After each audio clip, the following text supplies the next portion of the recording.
Here's two key phrases under number 3. First one, all good will be attacked on this planet. Maybe not the next one we get to, but on this one, all good will be attacked. Every garden will be invaded. Not to think so is naive. And here's the second phrase. All values must be defended. Political values, social values, community values, family values, marriage values, friendship values, business values. Every garden must be tended all summer. Third major lesson. Now here's number 4. Fourth major lesson in life to learn. Learn how to reap in the fall without complaint. Learn to reap come harvest time without complaint. Take full responsibility for what happens to you. It's one of the highest forms of human maturity, accepting full responsibility. It's the day you know you've passed from childhood to adulthood, the day you accept full responsibility. And another note, learn to reap in the fall without apology.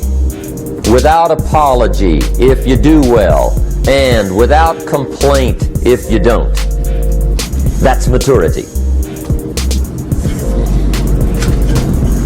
I used to have that long list of reasons why I wasn't doing well. To explain. You got to explain, right? Otherwise you're going to look bad. I used to have this funny list called Reasons for Not Looking Good.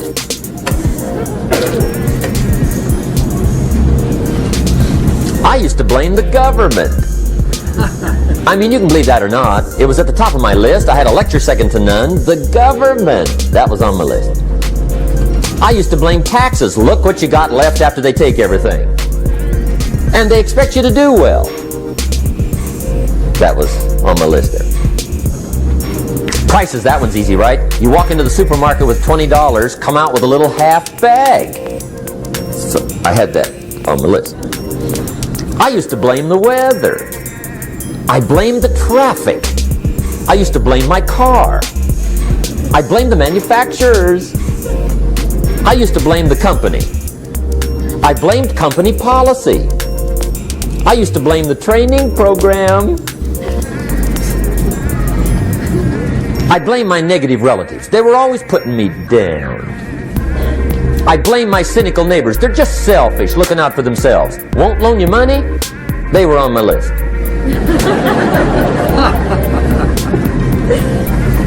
I used to blame the economy. I blamed the community. That's a pretty good list for not doing well, isn't it? I thought it was good. I'll never forget one day, Mr. Schoaf was very kind, but he was also very blunt. And this was no exception. And I'm glad he was blunt. There's a lot of things I'd have missed if he hadn't have been blunt. One day, with sort of a curious look on his face, he said, Jim, just out of curiosity, tell me, how come you haven't done well up until now? Excellent question. I thought, well, so I won't look too bad, I'll go through my list. And this list I just gave you, I put that on him. And he was very patient. He let me go through the whole thing, the government, the weather. I went through this whole thing. When I finished, he looked my list over very carefully. He said, Mr. Rohn, big problem with your list. You ain't on it. How brilliant.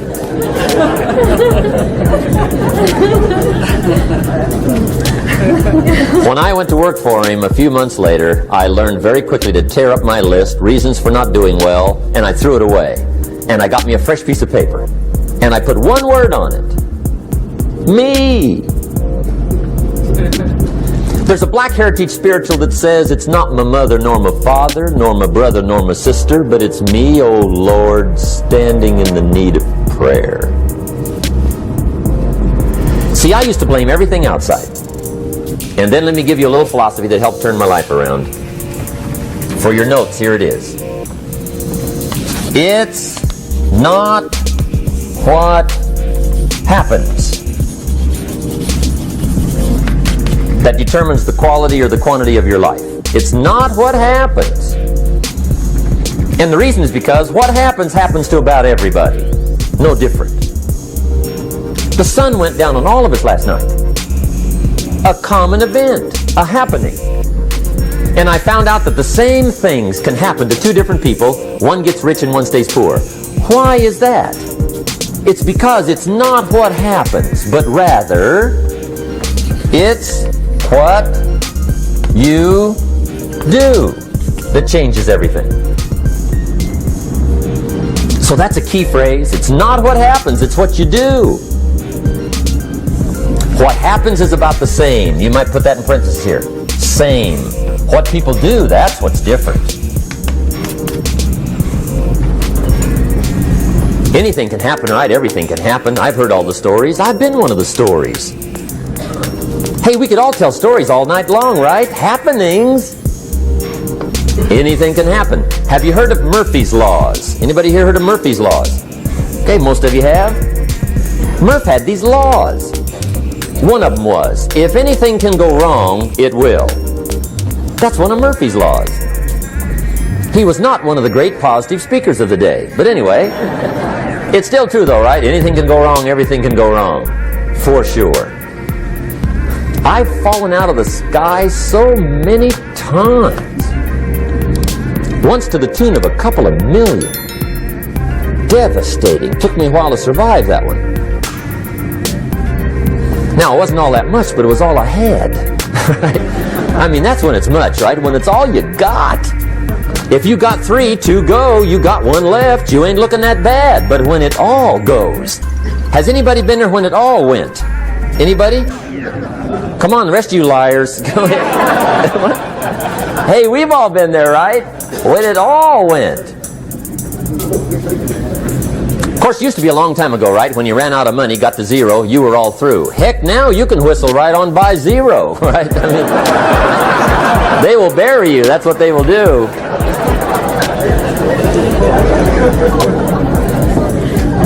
But see, those are the happenings, right? Everything can happen. Anything can happen.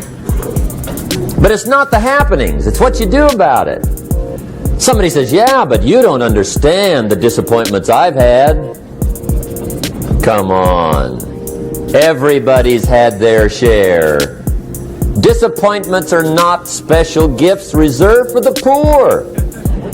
Everybody has them. The difference is what you do about them. It's not the weather. I used to blame the weather, and I discovered it rains on the rich. So see, that won't help. 2 men wake up one morning, there's a rainstorm on. One of them looks out his window, sees the rainstorm, and he says, wow, what a storm. With weather like this, they can't expect you to go out and make sales. He stays home. Same morning, the other guy looks out his window, sees the same storm, says, wow, what a storm. But he says, you know what, with weather like this, what a great day to go out and make sales. Most everybody will probably be home. Especially the salesman.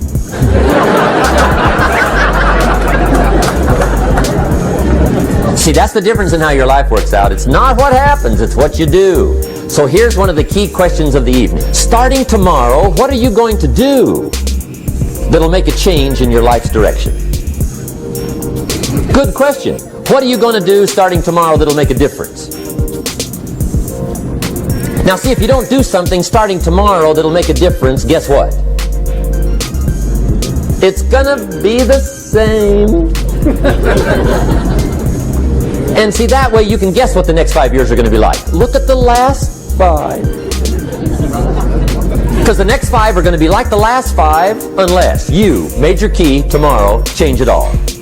Or change a little, or change something, or don't change. It's choice time. You can do whatever you want. But it's nice to know any day you wish you can change your whole life. What can you do starting tomorrow that'll make a difference? Good question. What can you do with economic chaos, massive disappointment? What can you do with a broken heart? What can you do when it won't work? Good question.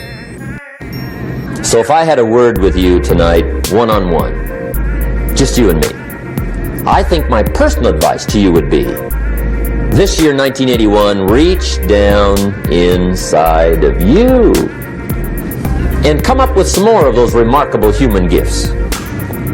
They're there, waiting to be utilized. And then change anything for you you want to change. And I challenge you to do that because you can change.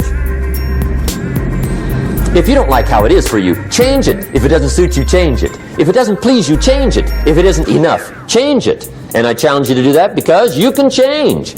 See, you don't ever have to be the same again after tonight, only by choice. If you don't like your present address, change it. You're not a tree.